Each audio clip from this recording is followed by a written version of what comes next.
आशुतोष शशांक शेखर चंद्रमौली चिदंबरा कोटि कोटि प्रणाम शंभो कोटि नमन दिगंबरा। ओम नमः शिवाय। दोस्तों, हर हर महादेव।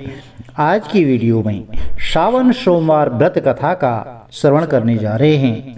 प्रिय भक्तजनों, सावन का महीना बहुत ही पवित्र होता है। देवादिदेव भगवान भोलेनाथ की आराधना करने के लिए, माता पार्वती की आराधना करने के लिए जो भी भक्त सच्चे मन से, सच्चे भाव से, हृदय से भगवान भोलेनाथ की आराधना करते हैं, पूजन करते हैं, उनकी मनोकामनाएं अवश्य ही पूर्ण होती हैं। पूजन के अनंतर आप जो है भगवान की कथा जरूर सुने और भगवान का पंचोपचार षोडशोपचार पूजन जरूर करें।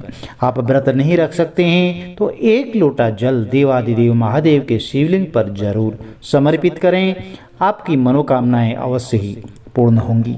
चलिए कथा आरंभ करते हैं। बोलिए गणपति गजानंद महाराज की जय, शंकर भगवान की जय, माता पार्वती मैया की जय।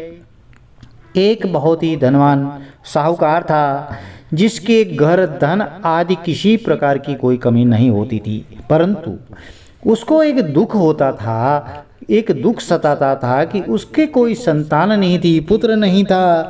वह इसी चिंता में दिन रात लगा रहता था। वह पुत्र की कामना के लिए प्रत्येक सोमवार को भगवान भोलेनाथ का व्रत करता था और पूजन किया करता था। सायंकाल को शिव मंदिर में जाकर के शिव जी के श्री विग्रह स्वरूप के सामने वह दीप जलाया करता था। उसके इस भक्ति भाव को देख करके एक समय श्री पार्वती जी ने भगवान भोलेनाथ से कहा कि महाराज, यह साहूकार आपका अनन्य भक्त है और सदैव आपका व्रत और पूजन बहुत बड़ी श्रद्धा के साथ करता है। इसकी मनोकामना आपको अवश्य ही पूर्ण करनी चाहिए। तो शिवजी ने कहा, हे पार्वती, यह संसार कर्म क्षेत्र है। जैसे किसान खेत में जैसा बीज बोता है वैसा ही फल वह प्राप्त करता है। आप खेत में करेला कड़वा होता है, करेले का बीज बोते हैं तो कड़वी फसल प्राप्त होती है। आप खेत में इमली का बीज बोते हैं, यदि इमली खट्टी प्रवृत्ति की होती है तो खट्टे फल प्राप्त होते हैं। और यदि आप खेत में मीठे बीज का फल बोते हैं, मीठा बेर होता है, बेर की फसल बोएंगे तो मीठे ही फल प्राप्त होंगे। तो ठीक उसी प्रकार यह संसार भी कर्म क्षेत्र है। जैसा कर्म करते हैं वैसा ही फल प्राणी भोगते हैं। तो पार्वती माता ने बहुत आग्रह किया भगवान से कि हे महादेव, जब आपका यह अनन्य भक्त है और इसको अगर किसी प्रकार का दुख हो तो उसको आपको अवश्य दूर करना चाहिए, क्योंकि आप सदैव अपने भक्तों पर दयालु होते हैं और उनके दुखों को दूर करते हैं। यदि आप ऐसा नहीं करेंगे तो मनुष्य आपकी सेवा और व्रत क्यों करेंगे। तो पार्वती मैया के ऐसा आग्रह को देख करके भगवान भोलेनाथ कहने लगे, हे पार्वती, इसके कोई पुत्र नहीं है और वह इसी चिंता में दिन रात दुखी रहता है। इसके भविष्य में, भाग्य में पुत्र न होने पर भी मैं आपके कहने पर इसको पुत्र रत्न की प्राप्ति का वर देता हूँ, परंतु यह पुत्र केवल 12 वर्ष तक ही जीवित रहेगा और इसके पश्चात वह मृत्यु को प्राप्त हो जाएगा। इससे अधिक मैं और इसके लिए कुछ नहीं कह सकता। तो यह सब बातें सुन करके साहूकार सुन रहा था। उसको जो है ना तो कुछ प्रसन्नता हुई और ना ही कुछ दुख हुआ। वह पहले जैसा ही भगवान शिव की आराधना करता, पूजन करता रहा। कुछ काल व्यतीत हो जाने पर साहूकार की स्त्री गर्भवती हुई और 10वें महीने में उसके गर्भ से अति सुंदर पुत्र की प्राप्ति हुई। तो साहूकार के घर में बहुत बड़ी खुशी मनाई गई, परंतु साहूकार ने उसकी केवल 12 वर्ष की आयु जान करके ना तो कोई अधिक प्रसन्नता प्रकट की और ना ही किसी को भेद बताया। अब जब वह बालक 11 वर्ष का हो गया तो उसकी बालक की माता ने उसके पिता से विवाह आदि के लिए कहा। तो साहूकार कहने लगा कि अभी मैं इसका विवाह नहीं करूंगा, अपने पुत्र को मैं काशी जी के पढ़ने के लिए भेजूंगा। और फिर साहूकार ने अपने साले यानी कि बालक के मामा को बुलाया और उसको बहुत सारा धन धान्य दे करके कहा, तुम इस बालक को काशी जी पढ़ने के लिए ले जाओ और रास्ते में जिस भी स्थान पर जाओ रुको, वहाँ यज्ञ करना और ब्राह्मणों को भोजन कराते हुए जाना। और वह दोनों मामा भांजे यज्ञ करते ब्राह्मणों को भोजन कराते जा रहे थे तो रास्ते में एक शहर पड़ा। उस शहर में राजा की कन्या का विवाह हो रहा था और दूसरे राजा का लड़का जो विवाह कराने के लिए बारात लेकर के आया था वह एक आंख से काना था। अब उसके पिता को इस बात की बड़ी चिंता थी कि कहीं वर को देख करके कन्या के माता पिता विवाह में किसी प्रकार की अड़चन पैदा नहीं कर दें। इस कारण जब उसने अति सुंदर सेठ के लड़के को देखा तो मन में विचार किया कि क्यों न इस लड़के से दरवाजे के समय वर का काम चला लिया जाए द्वार पर। ऐसा विचार करके वर के पिता ने उस लड़के और मामा से बात की तो वे राजी हो गए और उस फिर लड़के को वर्ष के कपड़े पहना करके घोड़ी पर चढ़ा करके दरवाजे पर ले गए। यह सब कार्य प्रसन्नता से पूर्ण हो गया। फिर वह वर के पिता ने सोचा कि यदि विवाह कार्य भी इसी लड़के से करा लिया जाए तो इसमें क्या बुराई है। ऐसा विचार करके उसने लड़के और उसके मामा से कहा, यदि आप फेरों का और कन्यादान के काम भी इसी लड़के से करा दें तो आपकी बड़ी कृपा होगी, हम आपको इसके बदले में धन दौलत देंगे। तो उन्होंने उसको स्वीकार कर लिया और विवाह कार्य भी बहुत अच्छी तरह से संपन्न हो गया।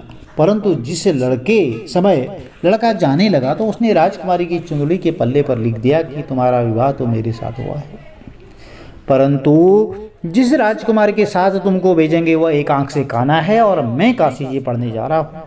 तो लड़के के जाने के बाद उस राजकुमारी ने जब अपनी चुंदड़ी पर ऐसा लिखा हुआ पाया तो उसने राजकुमार के साथ जाने से मना कर दिया और कहा कि यह मेरा पति नहीं है, मेरा विवाह इसके साथ नहीं हुआ है, जिसके साथ मेरा विवाह हुआ है वह तो काशी जी पढ़ने गया है। अब राजकुमारी के माता पिता ने अपनी कन्या को विदा नहीं किया और बारात तो वापस चली गई। उधर सेठ का लड़का और उसका मामा काशी जी पहुंच गए। वहां जाकर के उन्होंने यज्ञ करना और लड़के ने पढ़ना शुरू कर दिया। जब लड़के की आयु 12 साल की हो गई तो उस दिन उन्होंने यज्ञ रचा था और लड़के ने अपने मामा से कहा कि आयु आज मेरी जो है तबीयत ठीक नहीं है। और तो मामा जी ने कहा ठीक है आप अंदर जाकर के सो जाओ। तो लड़का अंदर जाकर के सो गया। थोड़ी देर में उसके प्राण निकल गए। जब उसके मामा ने आकर अंदर देखा तो वह मुर्दा पड़ा है तो उसको बहुत बड़ा दुख हुआ। उसने सोचा कि अगर मैं अभी रोना पीटना शुरू कर दूं तो यज्ञ का कार्य अधूरा रह जाएगा।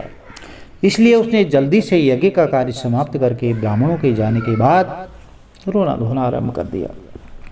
संयोगवश उसी समय शिव पार्वती भी उधर से निकल रही थी। जब उन्होंने जोर जोर से रोने की आवाज़ सुनी तो माता पार्वती जी कहने लगी कि महाराज कोई दुखिया रो रहा है, उसके कष्ट को दूर कीजिए। जब शिव पार्वती ने पास जाकर के देखा तो वहाँ एक लड़का मुर्दा पड़ा था। पार्वती जी कहने लगी महाराज यह तो उसी सेठ का लड़का है जो आपके वरदान से हुआ था। तो शिव जी कहने लगे हे पार्वती इसकी आयु इतनी ही थी सो यह भोग चुका है। तब माता पार्वती ने कहा कि हे भगवान इस बालक को आप और आयु दो, नहीं तो इसके माता पिता तड़प तड़प कर मर जाएंगे। पार्वती जी के बार बार आग्रह करने पर शिव जी ने उसको जीवन वरदान दिया और शिव जी महाराज की कृपा से लड़का पुनः जीवित हो गया और शिव पार्वती कैलाश चले गए। बोली शंकर भगवान की जय हो। तो तब वह लड़का और मामा उसी प्रकार यज्ञ करते हुए ब्राह्मणों को भोजन कराते अपने घर की ओर चल पड़े। रास्ते में उसी शहर में आए जहां उसका विवाह हुआ था।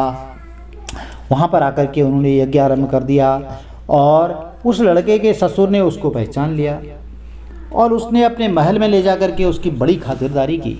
साथ ही अब बहुत दास दासियों सहित आदर पूर्वक जो है लड़की और जमाई को विदा कर दिया। जब वो अपने शहर के निकट आए तो मामा ने कहा मैं पहले तुम्हारे घर जाकर के खबर करके आता हूँ। जब उस लड़के का मामा घर पहुंचा तो लड़के के माता पिता घर की छत पर बैठे थे और उन्होंने यह प्रण कर रखा था कि यदि हमारा पुत्र सकुशल लौट आया तो हम राजी खुशी नीचे आ जाएंगे, नहीं तो हम छत से गिर करके अपने प्राण त्याग देंगे। इतने में उस लड़के के मामा ने आकर यह समाचार दिया कि आपका पुत्र आ गया है। तो उनको विश्वास ही नहीं हुआ। जब उसके मामा ने शपथ पूर्वक कहा कि आपका पुत्र अपनी स्त्री के साथ बहुत सारा धन लेकर के आया है तो सेठ ने आनंद के साथ उसका स्वागत किया और बड़ी प्रसन्नता के साथ रहने लगे। इसी प्रकार से जो कोई भी सोमवार के व्रत को धारण करता है अथवा इस कथा को पढ़ लेता है, सुन लेता है, उसकी समस्त मनोकामनाएं देवादिदेव भगवान भोलेनाथ और माता पार्वती अवश्य ही पूर्ण करती हैं। तो प्रिय भक्तों, यह सोमवार व्रत कथा थी। सावन का सोमवार है। यदि कथा आपको अच्छी लगे तो भगवान भोलेनाथ के दरबार में अपनी उपस्थिति ओम नमः शिवाय लिख करके कमेंट में जरूर दर्ज कराएं और साथ में बेल आइकन अवश्य प्रेस कर दें, जिससे आने वाली वीडियोज की नोटिफिकेशन आपको ठीक समय पर मिलती रहे। ईश्वर का आशीर्वाद आपके कुटुंब में, परिवार में सदैव बना रहे। हर हर महादेव, जय माता दी।